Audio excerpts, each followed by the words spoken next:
여러분 안녕하세요. 방구석 리뷰룸의 시간입니다. 애플의 3월 이벤트 정점을 엿보다가 있었는데 새벽에 같이 함께 해주셔서 진심으로 감사드립니다. 같이 이야기도 나누고 재밌는 에피소드도 있었고 이번 이벤트는 아이폰 13에 그린 색상이 추가가 됐고 프로 라인업에도 알파인 그린 컬러라는 신색상이 추가됐습니다. 아이폰 13의 그린 같은 경우에는 조금 더 진하면서도 그냥 다크한 느낌이 들어서 생각보다 좀 무게감이 있는 그린으로 느껴졌고요. 13 프로의 알파인 그린 같은 경우에는 밀떡스러운 그런 컬러 느낌이 나지만 조금 더 화려하고 조금 더 오히려 화사한 느낌이 들지 않나. 아이폰 11 프로 때 저도 미드나잇 그린 썼었기 때문에 실물이 어떤 톤으로 달라져 있을지 굉장히 기대가 되는 부분입니다. 그리고 이어서 발표된 새로운 모델 바로 아이폰 SE의 3세대가 새롭게 발표가 됐죠. 미드나이트, 스타라이트, 레드의 세 색깔로 구입할 수가 있고 사골이 정말 맹물이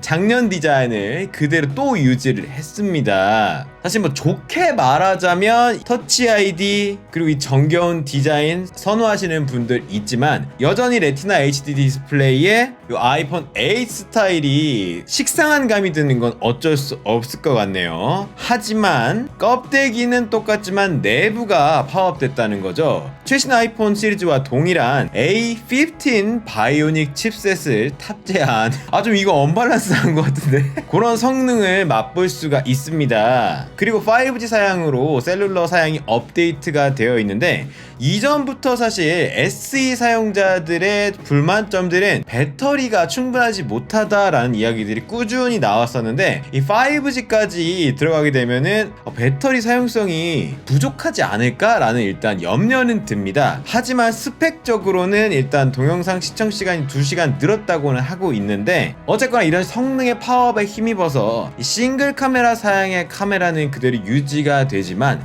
새로운 스마트 HDR4에 이미지 프로세싱을 즐길 수 있고 내가 원하는 톤으로 색감을 조절할 수 있는 아이폰 13의 최신 기능도 만나볼 수가 있습니다. 다만 이미지 프로세싱만 파워업이 되어 있는 그런 사양이 아닐까라는 일단 생각은 드는데 그 외에도 맥세이프 저 굉장히 잘 쓰고 있는데 그런 부분도 사용할 수 없고 방수 등급도 IP67이고 최신 아이폰에 세라믹 쉴드도 탑재되어 있지 않기 때문에 여러모로 차이가 많이 나죠. 그리고 시네마틱 모드 같은 최신 동영상 기능도 칩셋은 동일하지만 쓸 수 없다는 점. 다만 이전부터 아이폰 SE는 아이폰을 처음 써보고 싶은 사람들 또는 학생들에게 워낙 인기가 있던 모델이었기 때문에 인기와 수요는 계속적으로 지속될 것으로 보입니다. 그리고 아이패드 에어 5세대 모델 M1 칩셋이 탑재가 됩니다. 갑자기 점프를 해보니까 이전 세대 며칠 전에 구입했어요 라는 그 채팅이 있었는데 그분의 심정이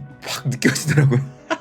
이번에 5가지 컬러로 만나볼 수 있습니다. 성능 차이가 크다 보니까 이전보다 무려 60% 그리고 그래픽 부분에 있어서는 2배의 향상을 이루고 있어서 체감 성능 차이가 상당할 것으로 보이는데 특히 주목할 만한 부분이 M1으로 되면서 이제 램도 8기가로 올라가 있다는 점이죠. 어마어마한 차이기 때문에 이전과의 갭을 느낄 수 있게 될 것 같습니다. 물론 아이패드 OS 자체가 아직 우리가 원하는 더 많은 프로 앱들을 사용할 수 없는 환경이기 때문에 제한적인 사용성을 갖고 있지만 성능의 여유가 있다는 건 무조건 환영할 만한 일이기 때문에 근데 이렇게 되다 보니까 아이패드 프로 제가 갖고 있는 거 11인치 모델의 위치가 약간 애매해진 감이 있죠. 물론 프로모션 120Hz가 되는 것과 에어의 60Hz 차이도 있고 아이패드 프로 라인업의 특유의 쿼드 스피커 워낙 좋은데 에어에는 스테레오 라인으로 다르기 때문에 여러가지 차이가 있긴 하지만 그렇지만 대부분의 일반 사용자들은 충분히 만족할 수 있을 만한 큰 변화인 것 같고요. 1200만 화소의 센터 스테이지를 지원하는 초광각 카메라 저도 이 아이패드 미니에서 초광각 전면 많이 쓰고 있는데 그것도 이제 쓸 수가 있고요. 프로 라인업의 썬더볼트는 아니지만 USB-C 연결 사양 자체가 이전 에어보다 2배 더 빠른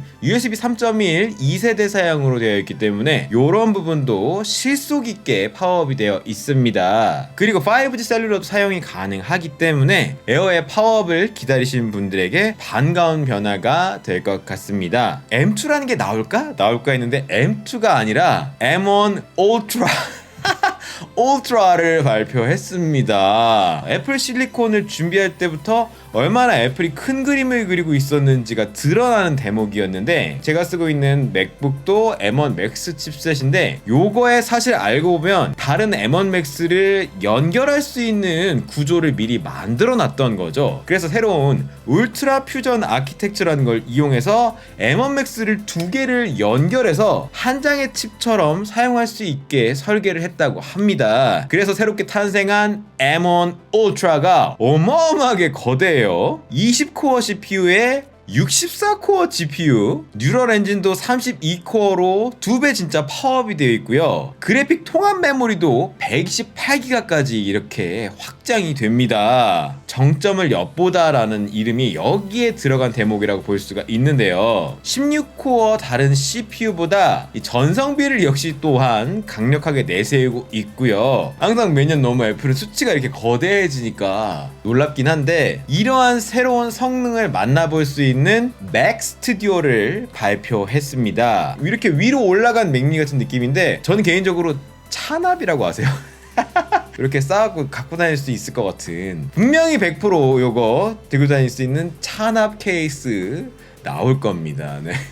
기본 사양이 M1 Max 그리고 M1 울트라를 선택할 수 있는 고사양 작업 머신이죠. 정말 반가운 부분으로 전면에도 단자 사양이 있고 후면에도 풍성한 단자 사양을 갖고 있어서 여러가지 프로 장비들을 연결할 수 있는데, 맥스 모델은 전면에 USB-C 포트가 2개고 이 울트라 모델은 썬더볼트 4 사양이 2개라는, 아마 대역폭이나 컨트롤러의 차이 때문에 그런 것 같은데 이런 차등이 일단 있다는 점이 있고요. 맥북 프로에서도 호평받고 있는 고사양 헤드폰 단자까지도 뒷면에서 그대로 만나볼 수가 있습니다. 고사양 작업을 할 때 발열 컨트롤이 중요한데, 이 밑에서 이렇게 빨아올려서 뒷면으로 뿜어내는 이전 맥미니보다 훨씬 강화된 이런 쿨링 측면을 강조하고 있는데, 그러니까 여러모로 진짜 파워업이 많이 되어 있는 작업 머신이다 보니까 이전에 쓰시던 분들이 다소 배가 아플 수 있지만 그만큼 어쨌든 기술이 정말 빠르게 변하고 있다는 걸 또 느낄 수가 있고, M1 울트라는 심지어 8K 18개 스트림을 동시 재생을 시킬 수 있다고 해서 유튜브 작업을 제가 하는 정도에서는 이미 사실 이 M1 맥스도 사치스럽다고 느끼는 입장이라 울트라를 사고 싶다 이럴 정도의 레벨은 또 아니긴 한데, 새로 업그레이드를 하시거나 새로 장비를 맞추시는 분들에게 이 맥북 프로보다 훨씬 저렴한 가격으로 M1 맥스의 성능을 가질 수 있기 때문에 이런 부분에 있어서 인기가 상당히 있지 않을까 이런 생각이 들고요. 아이맥 27인치 아이맥 모델이 이제 단종이 됐고 스튜디오 디스플레이를 내놨어요. 27인치 5K 레티나 사양에. 그런데 재밌는 점이 이게 A13 칩셋을 탑재했다는 점입니다. 아니, 모니터에 이렇게 고성능 칩셋을 넣을 줄은. 더군다나 센터 스테이지가 가능한 1200만화소의 카메라도 달고 있고 무려 스피커를 6개나 달아놔서 공간 음향, 돌비 애트모스 음향 즐길 수 있는 스피커까지 이렇게. 그래서 이러한 부분에 컴퓨테이셔널 오디오라든지 센터 스테이지 관련된 이런 기능들을 A13 칩이 이런 걸 담당하면서 조율할 것으로 보이는데요. 후면부에 썬더볼트 연결을 통해서 바로 맥북에 96W 충전까지도 해줄 수가 있고, 추가적으로 USB-C 포트가 3개 있어서 이 자체로 허브의 역할을 하면서 쓸 수도 있기 때문에 영상 편집하시거나 사진 작업하시는 분들에게 선호를 받을 것으로 보입니다. 프로 디스플레이 XDR 상위 모니터처럼 나노 텍스처, 저반사를 특징으로 하는 고사양 옵션도 선택할 수 있다는 점. 다만 개인적으로 아쉬운 점은 제가 이 맥북에서도 미니 LED의 어두운 부분을 제대로 표현할 수 있는 그런 부분이 저는 마음에 들어서 HDR 영상도 이거 바로 다룰 수가 있는. 근데 다만 이 새로운 모델은 HDR 사양이 아니에요. 그리고 미니 LED 사양도 당연히 아니기 때문에 맥북 프로와 똑같이 맞춰서 갈 수 있는 레벨의 디스플레이는 여전히 프로 디스플레이 XDR이라는 점이 와닿고요. 60Hz 기준이기 때문에 보다 고주사율의 모니터를 원하시는 분들에게도, 그리고 아이맥을 기다리셨던 분들에게는 아예 다른 물건이기 때문에 상당한 아쉬움이 되지 않을까 이런 생각이 듭니다. 근데 사보고 싶긴 해요.